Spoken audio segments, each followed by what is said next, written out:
Hey!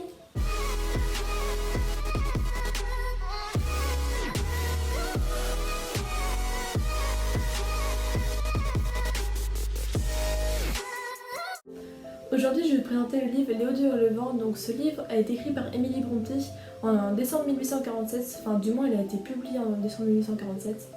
Donc, Émilie Brontë, elle a écrit qu'un seul roman, mais du coup, Léo Hurlevent, et il a été considéré quand même comme un grand chef-d'œuvre, un grand classique en Angleterre comme dans le monde entier. Donc ce livre contient en moyenne 480 pages. Donc au fil du temps, beaucoup d'éditeurs se sont appropriés le roman en changeant la couverture. Donc la première couverture, l'original aurait été faite en anglais. Le premier éditeur du roman, c'est Thomas Courtland Newby. Donc le livre dans lequel je vais vous parler, c'est un grand chef-d'œuvre à la moitié romantique et de l'autre moitié tragique. Ça veut dire que le sujet est centré autour d'une grosse histoire d'amour, mais en même temps il y a beaucoup de choses qui font penser que ça soit une tragédie à la fin. Donc d'après moi il y a quand même beaucoup de personnages et c'est très facile de se perdre. C'est pour cela qu'il vaut mieux faire un arbre généalogique ou prendre des notes à côté pour savoir qui est amoureux de qui est avec qui et qui est les enfants de qui en fait. Mis à part peut-être Nelly, je vois pas vraiment de personnage positif dans le roman, mais en tout cas le personnage le plus négatif, on peut vraiment voir que c'est Heathcliff. Le mal il a vraiment une très grande importance dans le personnage de Heathcliff, c'est ça qui fait qu'il est lui-même en fait. On va voir au fur et à mesure du roman qu'il va se venger à plusieurs reprises, mais ça je vous laisse découvrir par vous-même. Donc l'histoire est centrée autour de Catherine Earnshaw et de Heathcliff, qui sont quand même plus ou moins frères et sœurs, et ils s'entretiennent quand même une relation plutôt ambiguë. C'est ce qui fait comme le mystère de l'histoire et ce qui fait que leur histoire elle est entraînante. Pour faire court, Nelly, une domestique, raconte l'histoire qu'elle a vécue dans le passé, l'histoire de Catherine et de Heathcliff. On est des études sur les bacs des pots, mais on a tout ce qu'il vous faut. Du calcium, la vitamine D, pour la croissance des os, c'est gagné. Difflutide à vos ordres, chef. Donc en bref, c'est l'histoire de Heathcliff qui est un jeune bohémien de 6 ans à l'époque. Il a été élevé par monsieur Earnshaw et est parti à Londres pour un voyage et du coup il a adopté Heathcliff. On n'a pas vraiment d'informations autour de la naissance jusqu'aux 6 ans de Heathcliff.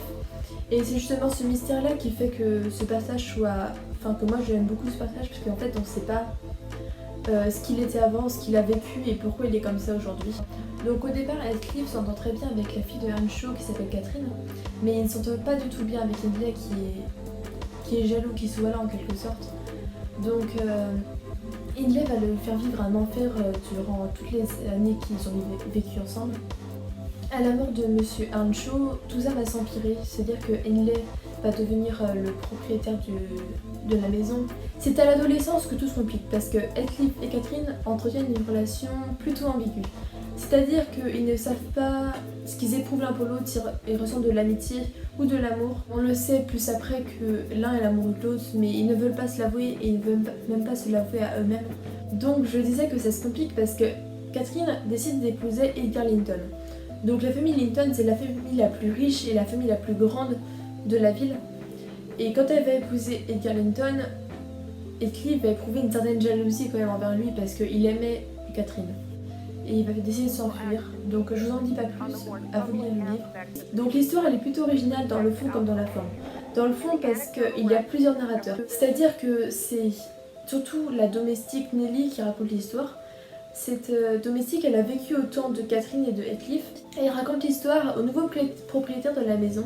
Donc c'est elle la narratrice principale. En narrateur, il y a aussi Heathcliff et Catherine du coup qui racontent l'histoire de leur point de vue. Et c'est ce qui fait quand même que l'histoire elle est entraînante parce qu'on a quand même différents points de vue. Un point de vue plutôt externe, donc le point de vue de Nelly, et deux points de vue plutôt internes comme les points de vue de Catherine et de Heathcliff. La forme du roman peut paraître très déstabilisante au début parce qu'il y a beaucoup de retours entre le passé et le présent. Donc le passé, le moment où se passe l'histoire, et le présent, le moment où Nelly raconte l'histoire. Ce qui m'a beaucoup plu dans le roman, c'est que Catherine et Heathcliff entretiennent une relation plutôt conflictuelle et en même temps une relation amoureuse dans un sens. Donc on veut absolument savoir la fin de l'histoire, c'est pour ça qu'on reste vraiment accroché dans le livre. On ne veut pas lâcher le roman sans avoir fini l'histoire. Personnellement, je ne m'attendais pas vraiment à aimer ce roman, mais j'étais vraiment transportée du début jusqu'à la fin dans l'univers du roman. Je vous ai pas dit, j'ai découvert ce roman grâce au livre de Anna Todd, After. À un moment du livre, Hardin et Tessa se réfèrent à Catherine et à Heathcliff. C'est ça qui fait vraiment une liaison entre ces deux romans-là. Ce qui rapproche vraiment ces deux couples de personnages, c'est la lutte permanente qu'ils entretiennent dans leur couple. Et comme je vous le disais, ce roman on a vraiment du mal à s'en décrocher une fois qu'on l'a commencé. C'est pour ça que je l'ai lu en 2 ou 3 jours au grand maximum. Dans ce roman, il y a une phrase que j'aime beaucoup et qui m'a beaucoup touchée. Cette phrase est une phrase de Catherine, elle est adressée à Nelly, mais d'après moi, elle est plus adressée à Heathcliff. Dans cette phrase, Catherine dit « Il est plus moi-même que je ne le suis. De quoi que soient faites nos âmes, la sienne et la mienne sont pareilles. » Et je trouve que cette phrase elle a vraiment un sens, elle n'est pas dite au hasard et elle m'a vraiment beaucoup touchée. J'espère vraiment que cette vidéo vous aura plu et que je vous ai vraiment donné envie de lire ce livre. En tout cas, vraiment, c'est un livre à lire au moins une fois et je vous le conseille vraiment beaucoup.